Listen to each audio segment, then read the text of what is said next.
नमस्कार। आप सभी का एक बार फिर से स्वागत है हमारे यूट्यूब चैनल पर। आज की इस वीडियो में हम लोग देखेंगे क्लास 7 का अध्याय 11। शीर्षक है मानव पर्यावरण अंतःक्रिया तटीय प्रदेश केरल में जनजीवन। अगले वीडियो में हम लोग बिहार के जीवन के बारे में पढ़े थे, बिहार प्रदेश के जनजीवन के बारे में। आज की वीडियो में केरल के बारे में देखेंगे। चलिए स्टार्ट करते हैं। अब देखिए, केरल जो है हमारे भारत में सबसे नीचे पड़ता है। जैसे मेरा ये भारत है तो केरल यहाँ पर पड़ता है। चलिए अब हम लोग देखते हैं इस केरल के बारे में। देखिए क्या है केरल के बारे में। स्कूल में कक्षाएं लग चुकी थीं। शिक्षक कक्षा में बच्चों को पढ़ा रहे थे। प्रधानाध्यापक अपने कक्षा में बैठे हुए कुछ जानकारी कम निपटा रहे थे। तभी उनके कक्ष में साधारण कद काठी वाले व्यक्ति ने प्रवेश किया। उसका रंग सांवला था, घनी काली मूछ थी, माथे पर चंदन का तिलक व कंधे पर अंगूठा रखा था। आँख पर चश्मा था। उसने उजले रंग की लुंगी पहन रखी थी। दूर से देख रहे कुछ बच्चे उसके हाव भाव को देखकर आश्चर्यचकित थे। बच्चों को समझ में नहीं आ रहा था कि वो कहाँ से आए हैं। अगली घंटी में सभी कक्षा में सूचना दी गई कि सभी बच्चे स्कूल के बाल सदन में टिफिन के बाद इकट्ठा होंगे। टिफिन के बाद सभी बच्चों बाल सदन में जमा हुए। प्रधानाध्यापक महोदय उसी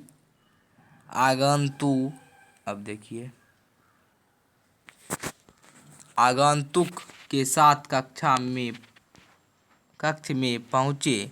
सभी छात्र छात्राओं ने खड़े होकर उस व्यक्ति का स्वागत व अभिवादन किया। प्रधानाध्यापक ने बच्चों को संबोधन करते हुए कहा, बच्चों, सौभाग्य की बात है कि हमारे बीच पी वैल्यू सुंदरम हैं, जो केरल प्रदेश से आए हैं। कहाँ से आए थे? तो केरल प्रदेश थे।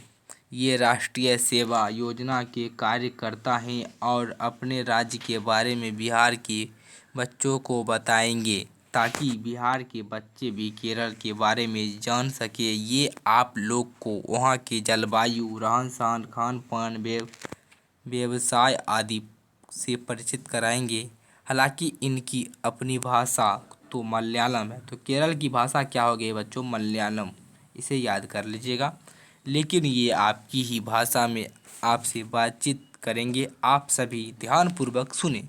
अब चलिए हम लोग केरल के बारे में जानते हैं, पढ़ते हैं। तो देखिए यहाँ पर हमारे भारत का नक्शा दिया गया है। जैसा कि मैंने बताया था आपको कि ये जो मेरा नीचे वाला भाग है, ये यहाँ पर मेरा केरल जो है स्थित है।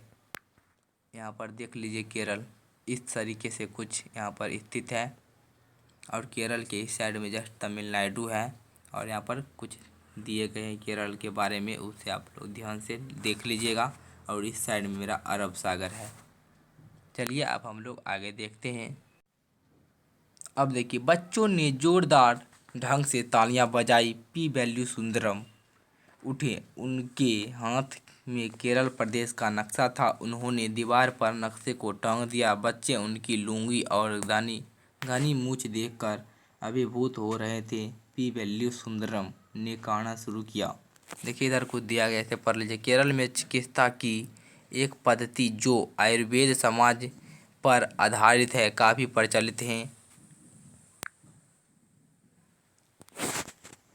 इस एक नीचे में है, केरल को गॉड्स ओन कंट्री भी कहा जाता है। इसे भी याद कर लीजिएगा।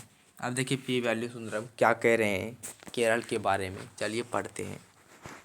बच्चों, केरल प्रदेश भारत के पश्चिम तट पर एक लंबी संकरी पट्टी के रूप में फैला है। इसकी पूर्व दिशा में पश्चिम घाट की नीलगिरी और अन्नामलाई की पहाड़ियाँ हैं।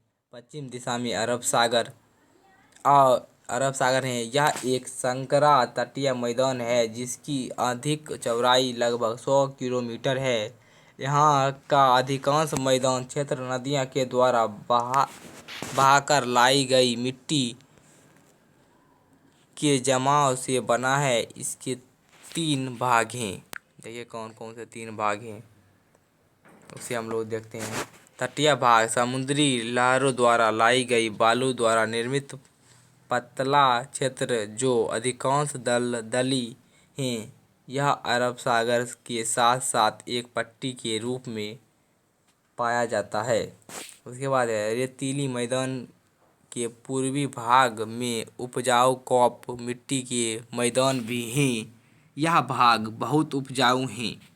अगला है इस मैदान के पूर्व की ओर पहाड़ी भाग हैं जो पुरानी चट्टानों से बने हैं।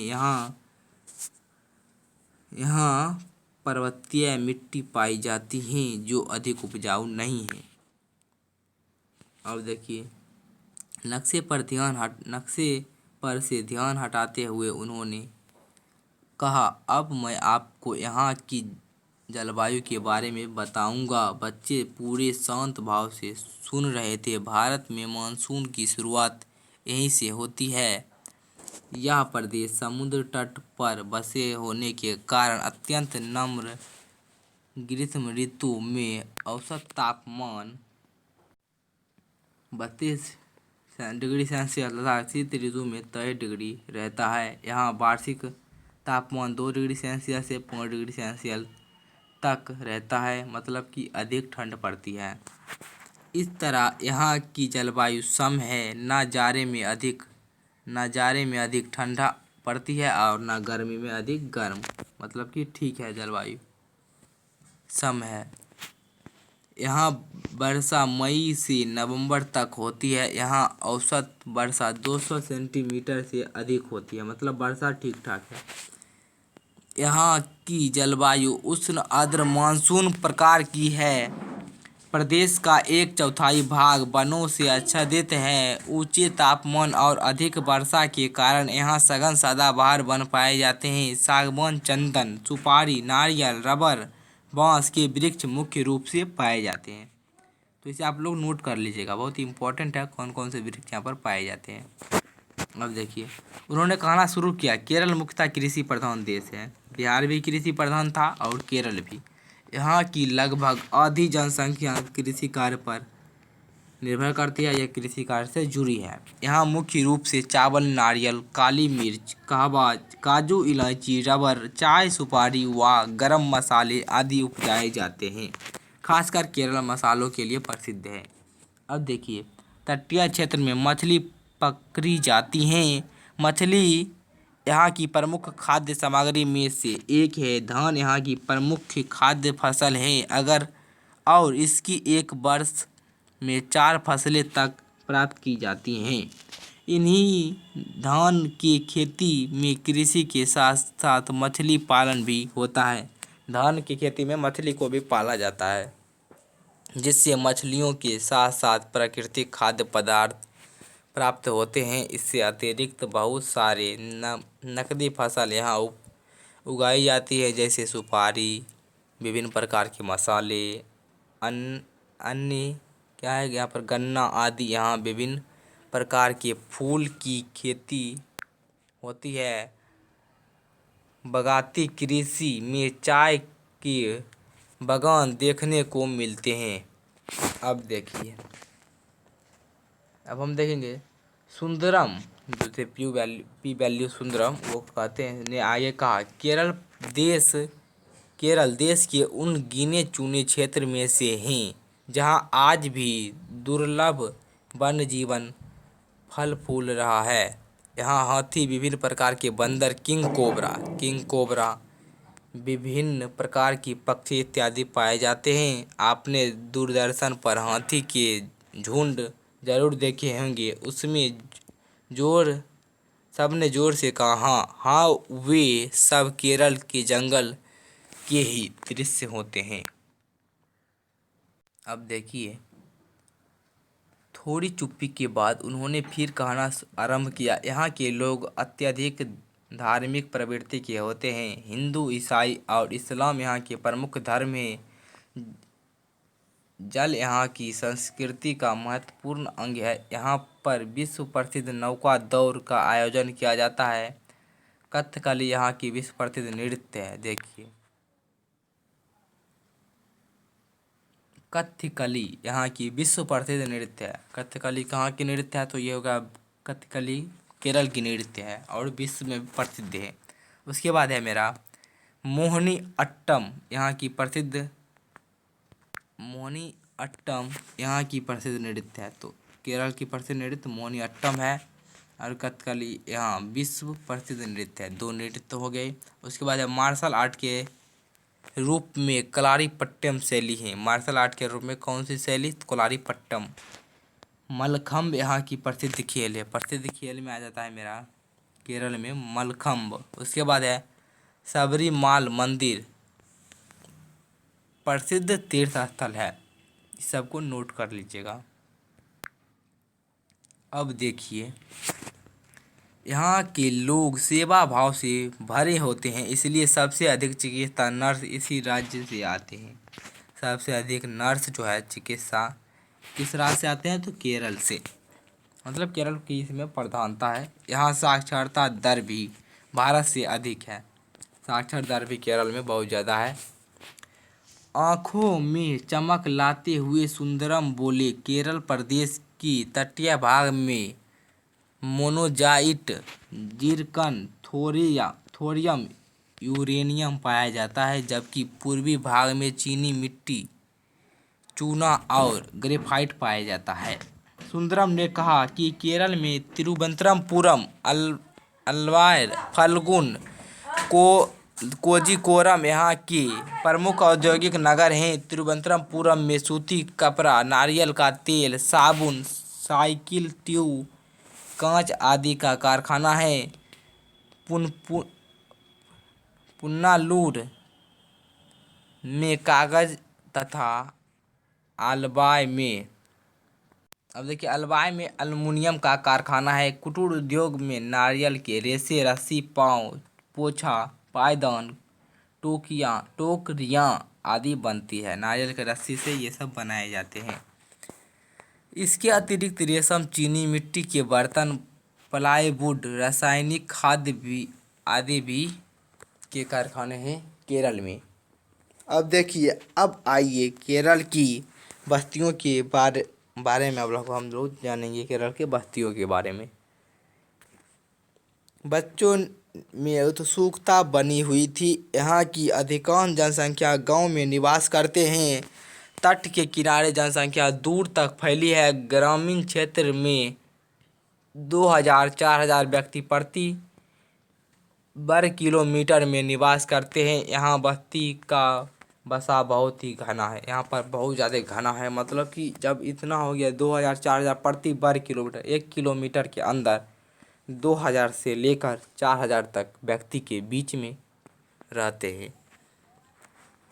इनका क्रम लगातार दिखता है। लंबवत बनावट के कारण बस्तियां का बसाव भी लंबी पट्टी के रूप में दिखती है। यहाँ आम तौर पर पक्के दीवार वाले मकान दिखाई पड़ते हैं।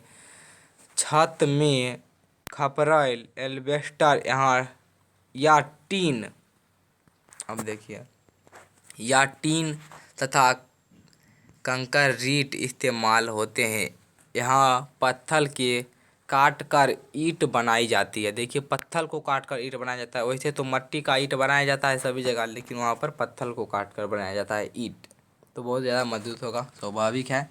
उसके बाद यहाँ रेल, सड़क, वायु मार्ग के अतिरिक्त नदी मार्ग में अधिक परिवहन होता है। यहाँ झील, नहर तथा नदी का जाल बिछा है। यहाँ नौका और मोटर नौका स्टीमरद का उपयोग अधिक होता है। यहाँ कश्मीर को भारत हाउस बोट भी कहते हैं। कश्मीर को भारतीय हाउस बोट भी कहते हैं। इनमें बहुतायत विदेशी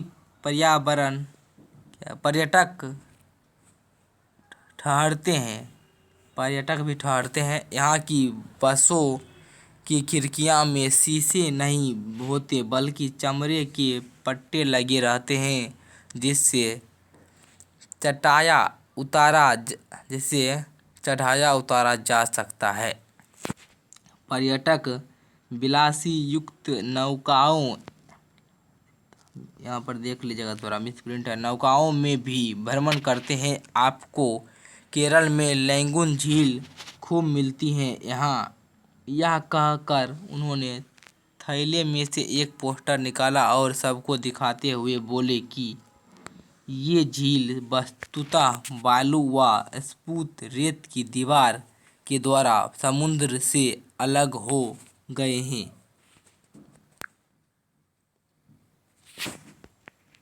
इन झील को आपस में एक दूसरे से जोड़ दिया गया है और इस तरह की झील में ही नाव से एक कोने से दूसरे कोने तक जाया जा सकता है।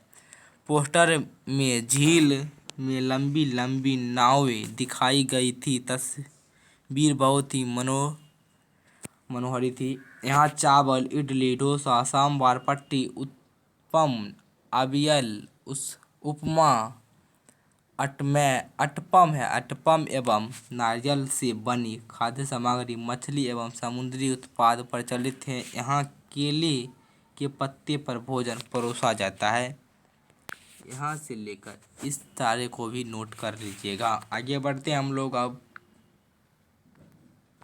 मेरा ख़त्म होने वाला है, थोड़ा देख लीजिए, इम्पोर्टेंट है ये सब भी। महिलाओं साड़ी, पेटीकोट एवं सूट पहनती है। पुरुष कमीज और लुंगी, मुठ्ठा पहनते हैं। सोने के गहनों का प्रचलन अधिक है। पुरुष धोती कुर्ता का प्रयोग करते हैं जो प्रायः सफ़ेद होते हैं। धोती को थोड़ा ऊंचा बांधते हैं। महिलाएं साड़ी ब्लाउज पहनती है। पुरुष माथे पर चंदन का तिलक लगाते हैं जबकि महिलाएं विभिन्न फूल का गजरों से बाल को सजाती है। छाता यहाँ का वेशभूषा का अभिन्न अंग है जो परंपरागत रूप से नारियल के पत्ते से बनाया जाता है। हालांकि आधुनिकता के कारण इसका स्थान कारखाना में बने आधुनिक छातों ने ले लिया है। छाता का उपयोग आप लोग भी तो बरसात में करते ही हैं, है ना? सभी बच्चे एक साथ बोले हाँ। अब आप बताइए केरल के बारे में जानकर आपको कैसा लगा? सभी बच्चे ने जोरदार आवाज़ लगाई। बहुत अच्छा। नंदन उठकर बोला, सर आपने हम लोग को केरल के बारे में इतना बढ़िया ढंग से बताया जैसे हम वहाँ घूम कर आए हों। एक बात दृश्य के रूप में घूम रही है। आपको बहुत बहुत धन्यवाद। सब ने जोरदार ताली बजाई। प्रधानाध्यापक ने सुंदरम का धन्यवाद दिया और कहा कि आगे भी ऐसे कार्यक्रम चलाए जाए। सुंदरम साधव क्या है, थोड़ा देख लीजिए, को बाता के चर्चा करते हुए विद्यालय से बच्चों बाहर आने लगे। आज उन्होंने देश के एक प्रांत के बारे में विशेष जानकारी मिली थी। सभी खुश थे। सुंदरम ने बच्चों को कहा कि आप भी किसी दूसरे राज्य में जाकर अपने राज्य के बारे में ज़रूर बताइए। चैप्टर ख़त्म हो गया। नेक्स्ट वीडियो में हम आपको इस चैप्टर का क्वेश्चन आंसर देंगे, तो चैनल को सब्सक्राइब करके बेल के आइकन को प्रेस कर लीजिएगा। मिलते हैं अगले वीडियो के साथ। Thank you.